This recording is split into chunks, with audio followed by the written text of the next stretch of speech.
Hello friends, मैं हूं अजीज। आप देख रहे हैं मूवी स्टॉक चैनल, जिस पर आज मैं रिव्यू करने वाला हूं साउंड ऑफ फ्रीडम फिल्म को, जो कि प्राइम पर अनफॉर्चुनेट हिंदी में अवेलेबल नहीं है। यानी देखा जाए तो प्राइम वालों ने इस फिल्म को बाकी दूसरी कई सारी और अच्छे लैंग्वेजेस में रिलीज किया है, लेकिन हिंदी डब करना वो लोग भूल गए। और ऐसा हो भी क्यों ना, क्योंकि इस फिल्म को लेकर के कंट्रोवर्सीज ही उतनी ज्यादा चली थी, जिन सब पर तो मैं इंट्रो के बाद ही बात करूंगा। लेकिन अगर शुरुआत करें फिल्म की कहानी से, तो ये कहानी अगर आपको मैं सिंपल तौर पर बताऊं, जो कि एक चीज को मेंशन करके बताना चाहिए कि आप जितना कम जानो आपके लिए उतना ज्यादा बेस्ट रहेगा, खास करके इस फिल्म का एक्सपीरियंस, जो कि मेरे लिए भी कुछ उसी तरीके का था। यानी ये सरप्राइज पैकेज वाली फिल्म। अगर ऊपरी तौर पर बताऊं तो टिम बैलेड ऐसी उनका नाम है। जी हाँ, ये रियल शख्स है। उन्हीं पर इस फिल्म की कहानी को आधी कच्ची आधी पक्की के हिसाब से बना करके हमें प्रेजेंट किया गया है। यानी ये कहानी सच्चाई के साथ साथ झूठ को सिनेमैटिक लिबर्टी में ऐसे परोसती है कि आप उन सब में ये फर्क ही नहीं निकाल पाते कि फिल्म आपको कौन सी चीजें कितनी सच्चाई और कितने झूठ के साथ दिखा रही है। लेकिन जैसे कि इस तरीके की वीडियो से मैं आपको उन सभी की डिटेल देता हूँ, लेकिन अगर टेक्निकल पॉइंट पर इस फिल्म की बात करें तो उस पर तो ये फिल्म कुछ अच्छा ही कर रही है, जिन पर अगेन इंट्रो के बाद बात करेंगे। और मैं कहानी पर था जिस बीच मैंने आपको काफी ज्यादा उलझा दिया। तो ये कहानी ह्यूमन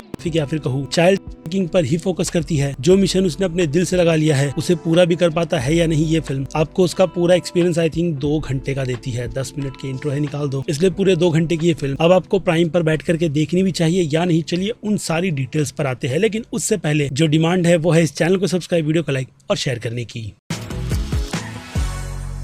सो फ्रेंड्स, तो जैसा कि आपको पता ही होगा कि इस फिल्म को लेकर के बाहर के देशों में कितनी बड़ी कंट्रोवर्सी चल रही थी, जिस पर आए दिन वही कहते हैं ना कि ट्रम्प के सपोर्टर या फिर कह लो राइट विंग वाले लोग बहुत ही ज्यादा खुलकर सपोर्ट कर रहे थे, तो वहीं लेफ्टिस्ट इस फिल्म को पूरी तरीके से बायकॉट भी कर रहे थे। इसलिए इस फिल्म की जो रेटिंग है आपको बिल्कुल भी ईमानदारी वाली नजर नहीं आती, क्योंकि क्रिटिक्स ने इस फिल्म को हेट ही दिया है, जो कि मुझे लगता है कि पूरी तरीके से गलत है। क्योंकि अगर फिल्म को क्रिटिक्स फिल्म की सारी टेक्निकलिटी की डिटेल पर जाकर के देखे, तो मुझे लगता है कि ये फिल्म कहीं से भी रोटेन टोमेटो पर 57% की रेटिंग डिजर्व करती है। और हाँ, IMDb पे 7%। भाई मजाक चल रहा है। बाकी हाँ, आपको इस फिल्म के पीछे के बिहाइंड द सीन की और कुछ डिटेल बताओ तो ये फिल्म आई थिंक साल 2014 में राइटर रोज बार और डायरेक्टर अलेक्जेंडर ने मिलकर लिखी थी। जिसके बाद फिर क्या, साल 2017 में जैसे तैसे उन्होंने फिल्म के प्रोडक्शन को शुरू कर लिया, और फिर काफी लिमिटेड बजट के साथ उन्होंने साल 2018 में फिल्म को बना करके रेडी कर दिया। और फिर क्या था, वो इस फिल्म को लेकर के डिस्ट्रीब्यूटर्स के पास धक्के खा रहे थे, जिसके बाद 20th सेंचुरी फॉक्स ने इस फिल्म को अपने अंडर ले लिया। लेकिन फिर क्या था, 20th सेंचुरी फॉक्स को सीधे डिज्नी ने खरीद लिया, और डिज्नी ने ये कहा कि वो ये फिल्म देखने के बाद डेफिनेटली खुद के अंडर रख करके डिस्ट्रीब्यूट बिल्कुल भी नहीं करेगा। यानी ये फिल्म फिर से लावारिस हो गई, जिसे डिज्नी चाहता था कि वो पूरी तरीके से स्क्रैप कर इस फिल्म का पूरा एग्जिस्टेंस ही मिटा दे। लेकिन फिर भी मेकर्स की हिम्मत की दाद देनी होगी, जिन्होंने 2018 की ये जंग इतनी ज्यादा लंबी लड़ी कि आगे चलकर एंजल स्टूडियो, जिनका मैंने नाम भी नहीं सुना, वो आगे निकल कर आया, उन्होंने इस फिल्म को रिलीज किया। और उसके बाद फिर क्या था, जीरो पब्लिसिटी के साथ ये फिल्म जब थिएटर में रिलीज हुई, तो आप जब काउंटर पर भी बाहर के देशों का बता रहा हूँ कि फिल्म थिएटर में देखने के लिए जाते, तो वहां पर आपको ये बताया जाता कि थिएटर खाली है, फिल्म बहुत ही बेकार है, इसे स्किप कर बाकी दूसरी फिल्म देख लो। और फिर क्या, जब लोग थिएटर के अंदर जाकर के फिल्म देखते तो ऑडियंस खचाखच भरी हुई होती, और वहां पर भी एक एम्प्लॉय आकर के लोगों को यही वार्निंग फिर से देता कि फिल्म बेकार है, जो कुछ भी देखोगे वो आपके पल्ले, जिनसे उसका कुछ भी लेना देना है नहीं। क्योंकि ये फिल्म पूरी तरीके से थिएटर वालों की नजर में झूठ परोस रही थी। और फिर होना क्या था, धीरे धीरे ये आग इतनी ज्यादा फैल गई कि हॉलीवुड के कुछ एक्टर्स कहूंगा, जैसे कि डेंजल वॉशिंगटन और खास करके मेल गिब्सन आगे निकल कर आए, जिन्होंने इस फिल्म को जी जान लगा करके सपोर्ट किया। और फिर जब फिल्म से रिलेटेड अच्छे वर्ड स्प्रेड होने लगे, तो माउथ पब्लिसिटी के दम पर इस फिल्म ने ऑलमोस्ट 250 मिलियन की छप्पर फाड़ बॉक्स ऑफिस पर कमाई कर ली। जिसमें अगर फिल्म के रियल बजट की बात करूं तो 14 से 15 मिलियन को मिला करके इस फिल्म को बनाया गया है, जो कि अगेन देखने से जरा सी भी नहीं लगती। यानी देखा जाए तो यहाँ पर डायरेक्टर को मैं फुल मार्क देते हुए यही कहूंगा कि कम बजट में उन्होंने इतनी इफेक्टिव फिल्म बनाई है कि अब उनके आगे आने वाले कामों पर भी मैं नजर रखूंगा। बट अनफॉर्चुनेट शायद ऐसा नहीं होगा, क्योंकि जैसे कि मैंने कहा, अगर आप हॉलीवुड इंडस्ट्री की कुछ ऐसी लॉबी में आ जाते हो तो आपको बायकॉट किया जाता है, जिस पर मेल गिब्सन ने भी अपनी आवाज उठाते हुए यही बताया था कि उन्हें भी कैसे हॉलीवुड वालों की तरफ से बायकॉट कर दिया गया। आपको पता होगा कि अब वो जो नेक्स्ट लेवल के एक्टर थे किस तरीके की फिल्मों में एक्ट करते हैं। और यही हाल इस फिल्म के लीड जिम कैविजल, शायद यही नाम है एक्टर का, उनके साथ भी हो रहा है, या फिर कहूँ बरसों से होता ही आ रहा है, जो मुझे हॉलीवुड में फिलहाल तो आज की तारीख में अंडररेटेड एक्टर लगते हैं। बट जो भी हो, अच्छा कंटेंट चुनते हुए उन्होंने एक ऐसी फिल्म में काम किया है जो अगेन कहूंगा कि आपके दिलो दिमाग पर एक ऐसा इफेक्ट डालकर चली जाती है, जो कि आप भुलाए नहीं भूलोगे। खास करके जब कोई एक शख्स बैठ करके किसी बच्चे की फोटो देख रहा है, तो उस फोटो का दर्द जब एक्टर अपनी आंखों से दिखाए, तो आपको ये चीज पता चलती है कि एक्टर कितने ज्यादा टैलेंटेड है। और यही चीज जब बच्चों के वो अश्लील टेप चल रहे होते हैं, तब भी आपको उन वीडियोस को नहीं बल्कि एक्टर की तरफ दिखा करके उन चुभन को फील करवाया जाता है, जो कि मैंने किया है। यानी ऐसी फिल्में आपके रोंगटे खड़े करती है, और नो डाउट आपको एक ऐसी सच्चाई से भी मिलाती है जो कि इस दुनिया में एग्जिस्ट करती है। भले से ही इसमें कितने लोग आकर के ये क्यों ना कहे कि ये फिल्म फॉल्स नैरेटिव फैलाते हुए आपको मिस इन्फॉर्मेशन देती है, तो अगर उसकी पोल खोले तो हाँ, यही है कि इस फिल्म में बच्चों को बचाने का काम लीड वाइट एक्टर कर रहा है, जो चीज हॉलीवुड यार खास करके डिज्नी वालों को बहुत ज्यादा चुभती है। क्योंकि कहते हैं ना कि काले गोरे का खेल खेलते हुए डिज्नी वाले इस तरीके की चीजें देखना नहीं चाहते। और फिर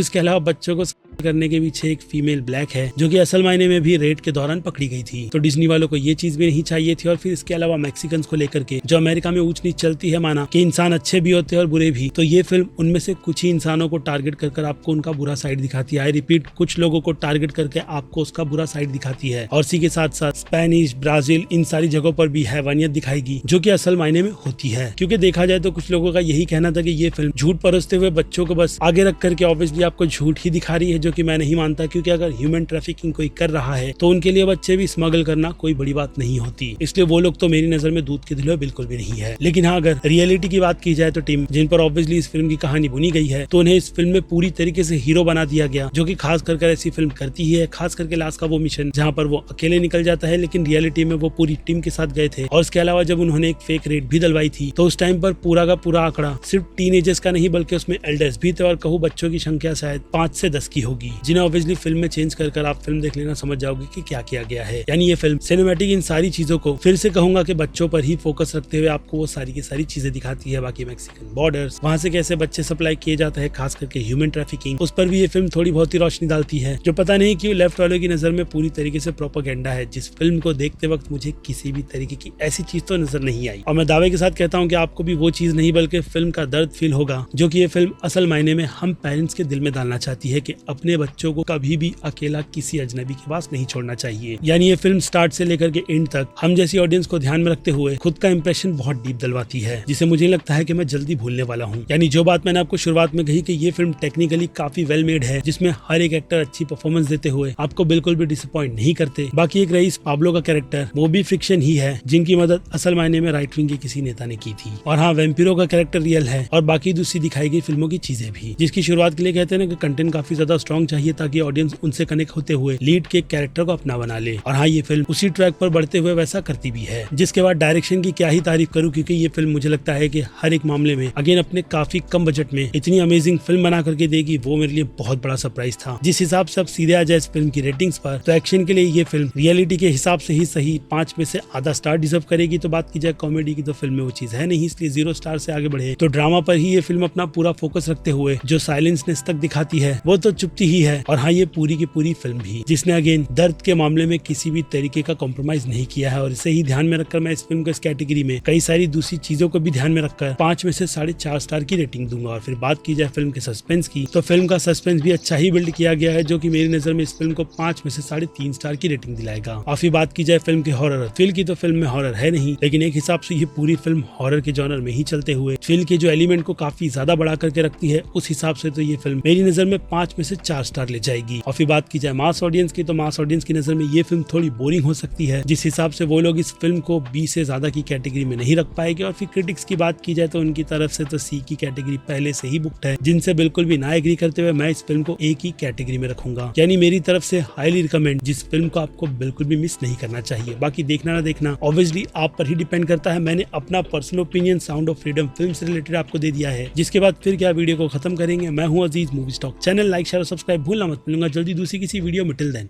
बाय।